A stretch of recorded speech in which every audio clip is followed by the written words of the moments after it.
Hello friends, आज हम आपको बताने जा रहे हैं त्रिकोणमिति, जिसको इंग्लिश में बोलते हैं ट्रिग्नोमेट्री। आइए बात करते हैं त्रिकोणमिति अनुपात किसे कहते हैं, या त्रिकोणमिति फलन किसे कहते हैं, या वृत्तीय फलन किसे कहते हैं। आइए बात देखते हैं। ये हमने लिखा हुआ है sine theta, cos theta, tan theta, cosec theta, sec theta, cot theta आदि हमारे त्रिकोणमिति अनुपात हैं। आदि त्रिकोणमिति अनुपात हैं। इन्हीं को हम त्रिकोणमिति फलन कहते हैं और वृत्तीय फलन के नाम से भी इनको जाना जाता है। तो ये सारे हमारे त्रिकोणमिति अनुपात होते हैं। ठीक, क्लियर हो गया। अगर पूछा जाए कि त्रिकोणमिति फलन किसे कहते हैं तो इन्हीं को कहते हैं, और वृत्तीय फलन किसे कहते हैं तो इन्हीं को ही कहते हैं। ये हमारे त्रिकोणमिति अनुपात कहलाते हैं। इन्हीं पे पूरी त्रिकोणमिति डिपेंड है। इन्हीं पे पूरी त्रिकोणमिति आधारित है इस पर। अब बात करते हैं एक डायग्राम के द्वारा आपको हम समझाएं कि लंब किसे कहते हैं, कण किसे कहते हैं और आधार किसे कहते हैं। जब तक हमें इस चीज़ के बारे में नॉलेज नहीं होगा तो हम अनुपात नहीं ज्ञात कर सकते। तो अनुपात को ज्ञात करने के लिए हमें डायग्राम को देखना होगा, समझना होगा। तो यहाँ पे हमने एक डायग्राम बना रखा हुआ है। ठीक, नाम भी दे रखा है तीन शीर्ष हमारे OPL, क्योंकि मैंने त्रिभुज पढ़ा दिया है। आप पहले त्रिभुज पढ़ेंगे, उसके बाद ट्रिग्नोमेट्री पढ़ेंगे। अगर आपको त्रिभुज के बारे में नॉलेज नहीं है तो आप ये ठीक से समझ नहीं पाएंगे। तो OPL, जो L हमारा समकोण है, ये P हमारा O हो गया हमारा। अब जो समकोण होता है, समकोण की सम्मुख भुजा कर्ण कहलाती है हमेशा। ये आप कहीं नोट कर लेंगे, समकोण के सामने वाली भुजा कर्ण कहलाती है।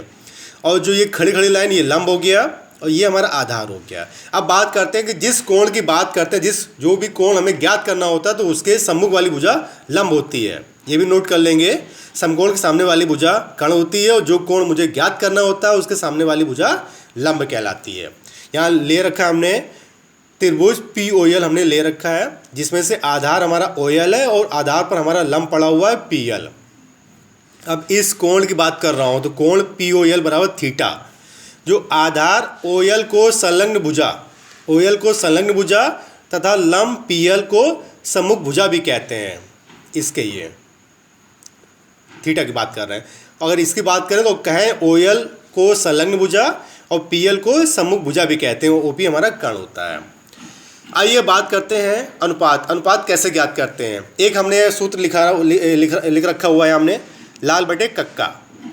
तो लाल बटे कक्का, और जो भी हमारा सीरियल है, यहाँ पे सीरियल हमने यहाँ लिख रखा है sign cos tan cosec sec cot. ये हमारा सीरियल होता है ये।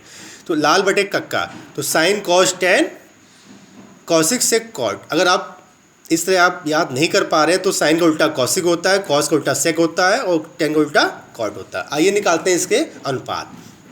साइन थीटा बराबर क्या होता है, L/K, यानी लंब बटा कर्ण। लंब हमारा क्या है PL और कर्ण क्या हमारा OP। तो लंब बटे कर्ण हो गया।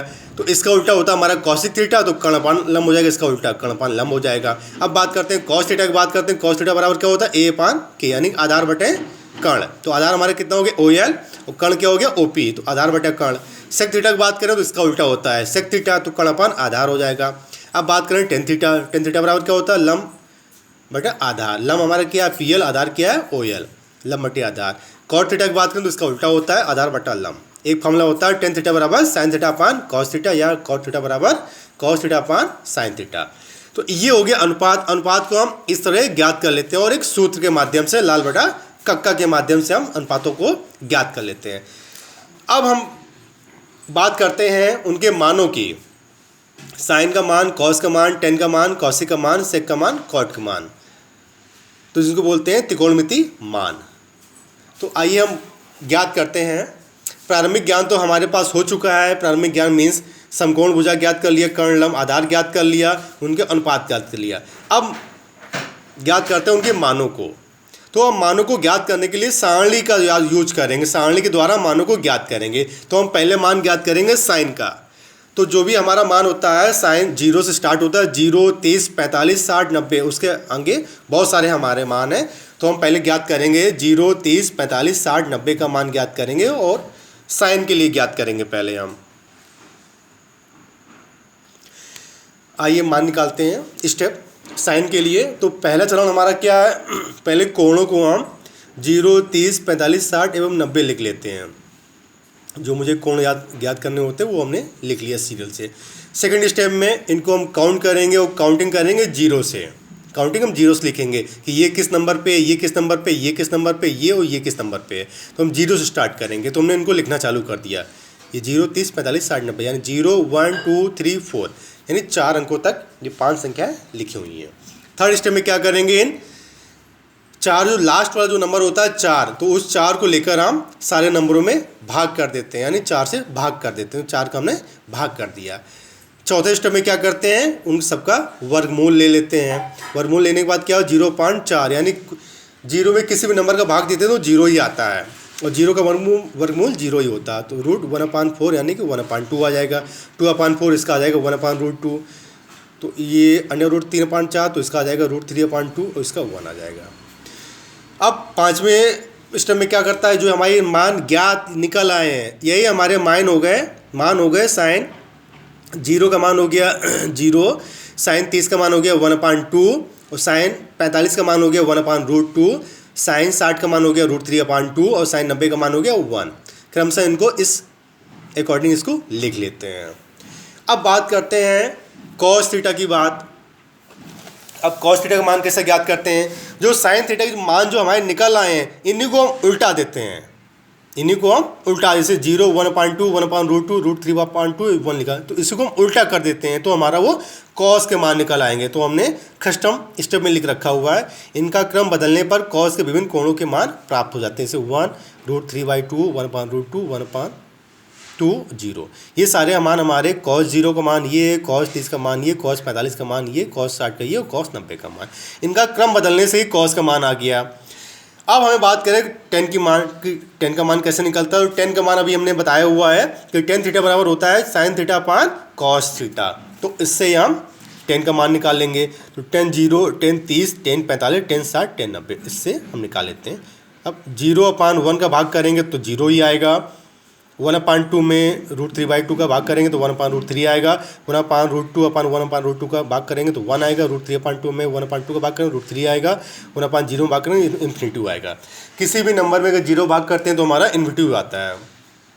तो इस तरह हम सारे मानों को ज्ञात कर लेते हैं। अभी हमने आपको साइन थीटा का मान निकालना सिखाया, कॉस का मान निकालना सिखाया, tan का मान निकालना सिखाया। ठीक, अगर आपको कॉसिक से कॉट का मान निकालना है तो साइन को उल्टा कर देंगे तो कॉसिक का मान निकल आएगा, कॉस को उल्टा कर देंगे तो सेक का मान निकल आएगा और tan को उल्टा कर देंगे तो कॉट का मान निकल आएगा। तो इस तरह हमने मानों को निकालना सिखाया है। तो आप याद नहीं करेंगे, आपको निकालना आना चाहिए कि मान को कैसे निकालते हैं। अब मैंने 90 तक आपको मान निकालना सिखा दिया है। अब 90 के बाद मान को कैसे निकालते हैं तो उसको हम निकालने के लिए विधि आपको बताते हैं। अभी 90 के बाद मानों को कैसे ज्ञात करते हैं आइए देखते हैं। इतने सारे मानों को जानने के बाद अब हम आगे के मानों को चतुर्थांश के द्वारा निकालना सीखेंगे।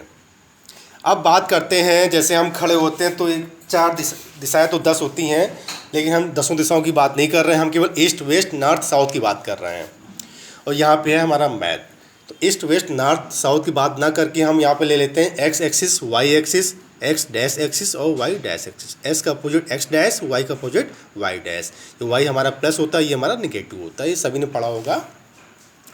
अब जो हमारी एक ये रेखा ये 0 अंश हो गया, जो एक खड़ी लाइन है 90 हो गया। जो 4 भाग होते हैं 90 अंश के ही भाग होते हैं। तो ये 90 हो गया, 90 का दोनों 180 प्लस 90 जोड़ेंगे 270 में 90 जोड़ेंगे 360। तो पूरा एक सर्कल तैयार हो। पूरा सर्कल का मान कितना हो, 360 अंश का होता है। तो इसको हमने 4 भाग में डिवाइड कर लिया। तो पहला भाग हमारा प्रथम चतुर्थांश कहलाएगा, द्वितीय चतुर्थांश, तृतीय चतुर्थांश और चतुर्थ चतुर्थांश। ठीक, ये हो गया हमारा। अब हम बात करते हैं कि जो हमारा 0 90 के बीच में हमारे कौन कौन से मान प्लस होते हैं, कौन कौन से मान हमारे माइनस होते हैं। तो 0 90 के बीच में हमारे सारे मान पॉजिटिव होते हैं। Sign, cos, tan, cosec, sec, cot सारे पॉजिटिव होते हैं, कोई हमारा मान निगेटिव नहीं होता है। और जब हम 90 से ऊपर जाते हैं और 180 तक रहते हैं, 90 से ऊपर 180 तक रहते हैं, तो इसमें केवल साइन और कॉसिक प्लस रहता है और बाकी सारे निगेटिव रहते हैं। और जैसे 180 से ऊपर जाते हैं और 270 तक रहते हैं, तो इसमें हमारा टैन और कॉट प्लस रहता है, बाकी हमारा माइनस रहता है। अब हम फोर्थ कोस की बात करें, जब हम 270 से ऊपर जाते हैं और 360 तक रहते हैं, तो इसमें केवल कॉस सेक ही प्लस रहता है, बाकी हमारा माइनस रहता है। और जैसे 360 से प्लस चले जाएंगे तो हमारा सारे मान प्लस हो जाएंगे। आइए देखते हैं कैसे मानों को ज्ञात करते हैं, कैसे निकालते हैं, कौन सा हमारा प्लस रहता है, कौन सा हमारा माइनस रहता है, कैसे निकालते हैं, कौन सी चीज़ें हमारी चेंज हो जाती हैं। तो एक कहीं नोट पॉइंट नोट कर लेंगे। 90 और 270 में केवल साइन कॉस, कॉस टैन में चेंज होता है, सॉरी साइन कास, कास साइन, टैन काट, काट टैन में चेंज होता है। 90 और 270 के मानों में। बाकी 0, 180 और 360 में मान चेंज नहीं होते। साइन का साइन रहेगा, कॉस का कॉस रहेगा, टेन का कॉट रहेगा, सॉरी टेन का टेन रहेगा। ठीक, तो ये कहीं नोट कर लेंगे। 90 और 270 में केवल मान चेंज होते हैं, साइन का कॉस, कॉस का साइन, टेन का काट, काट का टेन। आइए देखते हैं 90 के लिए। तो 90 minus theta, sine 90 minus theta बराबर कास थीटा हो जाएगा। Cos 90 minus theta sine theta तो चेंज हो रहा, और 10 90 माइनस थीटा कॉट, सारा प्लस का है, माइनस का नहीं, केवल ये चेंज हो जाता है, sign cos, cos sin, tan cot में। Cosec 90 minus theta sec theta, sec 90 minus theta cosec theta, cot 90 minus theta tan theta.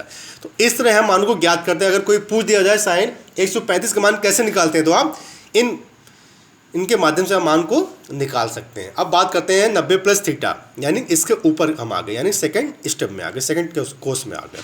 तो sine 90 plus theta cos theta change हो गया। अब कॉस यहाँ केवल साइन और कॉस की प्लस रहेगा, बाकी हमारा माइनस रहेगा। साइन की बात हुआ तो हमारा प्लस, अब कॉस हमारा इसमें है नहीं तो कॉस हमारा माइनस रहेगा, लेकिन 90 प्लस थीटा सेकंड है माइनस साइन थीटा, 10 हमारा है नहीं तो ये माइनस हो जाएगा कॉट थीटा, कॉसिक का सेक प्लस का सेक का माइनस हो जाएगा, कॉसिक थीटा, कॉट का माइनस टेन थीटा। अब बात कर रहे हैं हम 180 की, 180 और 170 की बात करते हैं। तो इसमें साइन का साइन ही रहेगा, कॉस कॉस रहेगा, टेन टेन रहेगा, केवल टेन और कॉट ही प्लस रहेगा। Sine 180 minus theta sine theta, cos 180 minus theta minus cos theta, tan 180 minus theta minus cot. 180 minus थीटा की बात हो तो ये हमारा भी इसी कोर्स में रहेगा, तो साइन और कॉस की प्लस रहेगा। ठीक, अब 180 प्लस थीटा की बात करें तो हमारा 23 थर्ड कोर्स में आ जाएगा। तो sine 180 plus theta minus sign theta, क्योंकि इसमें केवल टेन और कॉट ही रहता है। Cos 180 plus theta minus cos theta, tan 180 plus theta minus tan theta. इस तरह मानों को ज्ञात करते हैं। अब 270 माइनस थीटा, यानी कि अभी हमारा थर्ड कोर्स की बात हो रही है, तो मान चेंज हो जाएंगे तुरंत आपके। तो sin 270 minus theta minus cos theta, cos 270 minus theta minus sign theta. Third course में केवल टेन और काट ही रहता है, tan 270 minus theta cos theta, बाकी हमारा माइनस रहता है। अब प्लस की बात करते हैं, 270 प्लस थीटा तो हमारा फोर्थ कोर्स में आ जाएगा। वो फोर्थ कोर्स में हमारा कॉस और सेक की प्लस रहता है। Sine 270 plus theta minus cos theta, cos 270 plus theta sine theta, tan 270 plus theta minus cot theta. ठीक, ये बात हो गई। अब बात करें 360 की, 360 माइनस थीटा की बात करें तो इसे फोर्थ कोर्स में रहेगा। Sine 360 minus theta minus sign theta, cos 360 minus theta plus cos theta, tan 360 minus theta minus tan theta. Plus की बात करें यानी कि इसमें आ जाएगा, सारा प्लस रहेगा यहाँ पे, प्लस में पूरा ये। तो ये हमारा कोर्स हो गया। इस कोर्स के अकॉर्डिंग जितने भी भारी से भारी मान है, जितने भारी से भारी मानों को हमें ज्ञात करना, तो इसी के अकॉर्डिंग मान ज्ञात कर लेते हैं कि फर्स्ट कोर्स में कौन प्लस रहता है, सेकंड में कौन प्लस माइनस रहता है, थर्ड में कौन प्लस माइनस रहता है, और फोर्थ कोर्स में कौन प्लस माइनस रहता है। ये हमारा चतुर्थांश कहलाता है ये। तो इस चतुर्थांश के माध्यम से हम आगे के मानों को ज्ञात कर लेते हैं। अब बात करते हैं समकोण त्रिभुज की बात। ये मेरा समकोण त्रिभुज बना हुआ है, ए बी सी हमारे शीर्ष हैं और बी हमारा 90 अंश का कोण है। तो वह त्रिभुज जिसमें एक कोण हमारा 90 अंश का होता है, त्रिभुज ए बी सी समकोण त्रिभुज कहलाता है, और कोण बी हमारा 90 अंश है, और इसके सम्मुख भुजा हमारा कर्ण कहलाता है। अब कोण ए की बात हो रही है। अब कोण ए के सामने हमारा बी सी लंब है और ए बी हमारा आधार होगा। कोण ए के लिए ए बी को आधार एवं बी सी को लंब कहेंगे। इसी प्रकार कोण सी को लेंगे तो ए बी को लंब कहेंगे और बी सी को आधार कहेंगे। ठीक, अब पाइथागोरस प्रमेय से हमें सिद्ध करना होगा कि कर्ण स्क्वायर बराबर लंब स्क्वायर प्लस आधार स्क्वायर कैसे होता है। तो अभी हमने सिद्ध नहीं किया, केवल यहाँ पे हमने फॉर्मूला लिख दिया है। हम आपको नेक्स्ट वीडियो के जरिए आपको पाइथागोरस प्रमेय प्रूव करना सिखाएंगे, आपको कैसे पाइथागोरस प्रमेय को सिद्ध किया जाता है। तो यहाँ पे हमने केवल फॉर्मूला लिख रखा है। त्रिभुज एबीसी में ए सी स्क्वायर बराबर A B square plus B C square, यानी कर्ण स्क्वायर बराबर होता है लंब स्क्वायर प्लस आधार स्क्वायर। कैसे होता है, इन दोनों कर्ण बराबर कैसे होता है। यहाँ स्पष्ट है कि यदि ए बी बी सी व ए सी में कोई दो सम्मुख भुजाएं दी गई हैं तो तीसरी भुजा ज्ञात की जा सकती है। यानी दो भुजाएं दी गई हैं और तीसरी भुजाएं पाइथागोरस प्रमेय से हम ज्ञात कर लेते हैं। आइए अब देखते हैं इसके एग्जाम्पल, कैसे क्या हमें मान निकालने होते हैं। त्रिभुज दिया गया है, त्रिभुज ए सी में कोण दिया गया है, कोण बी समकोण दिया गया है, कोण सी के लिए सारे त्रिकोणमितीय अनुपात ज्ञात करें, यानी कि इसका मान ज्ञात करें, इसके सारे त्रिकोणमितीय अनुपात ज्ञात करें। त्रिकोणमितीय हमारे क्या अनुपात क्या है, sign cos tan cosec sec cot, ये सारे हमारे त्रिकोणमितीय अनुपात होते हैं। त्रिभुज ए बी सी में कोण बी 90 अंश, इसके सम्मुख भुजा कर्ण होती है, और सी की बात करें तो ये हमारा लंब हो जाएगा और ये हमारा आधार हो जाएगा। कोण सी के लिए ए बी भुजा लंब है और बी सी हमारा आधार हो जाएगा। तो त्रिकोणमिति मुझे मान निकालने हैं। साइन सी बराबर लंब बटा कर्ण, और कॉस सी क्या होता है, आधार बटा कर्ण, और टेन सी बराबर क्या होता है, लंब बटे आधार। तो इस तरह हम सारे मानों को ज्ञात कर लेते हैं जो हमने आपको पहले सिखा दिया है। अब अगर मान दिए गए हैं तो कैसे क्या ज्ञात करेंगे, तो यदि टेन बी बराबर दिया गया 1.5 हो तो न्यून कोण बी के अन्य त्रिकोणमितीय अनुपात ज्ञात करने हैं। तो 1.5 10 बी, तो 10 बी 1.5 को लिखेंगे हम लंब बटा आधा यानी कि अंश बटे हर के रूप में लिखेंगे। तो 15 हमारा लंब होगा और 10 हमारा आधार होगा। तो ये हमने यहाँ एक बना लिया, समकोण त्रिभुज बना लिया, यहाँ पे लंब लिख लिया, ले लिया हमने, यहाँ पे आधार ले लिया। तो लंब हमारा 15 हो गया, आधार हमारा 10 हो गया। अब मुझे कर्ण ज्ञात करना। कर्ण हम पाइथागोरस प्रमेय से ही ज्ञात कर सकते हैं। तो पाइथागोरस प्रमेय हमारा क्या होता है, कर्ण स्क्वायर बराबर लंब स्क्वायर प्लस आधार स्क्वायर। मान रखेंगे तो कर्ण स्क्वायर आ जाएगा हमारा 325, तो कर्ण बराबर 5√13। तो यहाँ पर रख देंगे 5√13। और मुझे ज्ञात क्या करना है, त्रिकोणमितीय अनुपात ज्ञात करने हैं। ठीक है, और त्रिकोणमितीय अनुपात क्या होता है हमारा, वो हमने बता रखा है। तो 10b, ये 10b के सामने समूह भुजा लंब और ये हमारा आधार और ये हमारा कर्ण कहलाएगा। समकोण में समूह भुजा कर्ण कहलाती है। तो 10b होता है लंब बटा आधार, 15/10 हो जाएगा। साइन b मीन्स लंब बटे कर्ण, 15/5√3 हो जाएगा। और कॉस b की बात करें तो क्या होता है, आधार बटा कर्ण, आधार कितना है 10/5√13। तो इस तरह हम मानों को ज्ञात कर लेते हैं। तो आज हमने इस वीडियो के जरिए आपको त्रिकोणमितीय अनुपात के बारे में बताया, उसके जो कुछ पॉइंट्स हैं उसके बारे में मैंने चर्चा की है, और जो मानों को कैसे ज्ञात करते हैं, कैसे निकालते हैं, उसके बारे में मैंने आपको बताया है। याद करने से अच्छा है कि आप जितना अच्छे से सीखेंगे उतना आपको लाभ होगा, और आगे चलकर आप अपने बच्चों को सिखा सकते हैं। जहाँ भी आप टीचर बनने जाएंगे आप उनको सिखा सकते हैं। तो इस वीडियो जरिए मैंने आपको त्रिकोणमितीय अनुपात के बारे में बताया। अगर ये वीडियो या टॉपिक आपको अच्छा लगा तो लाइक्स ज़रूर करिए। अगर आप चाहें तो अपने मित्रों के साथ में शेयर कर सकते हैं। लाइक सब्सक्राइब करना ना भूलें। धन्यवाद।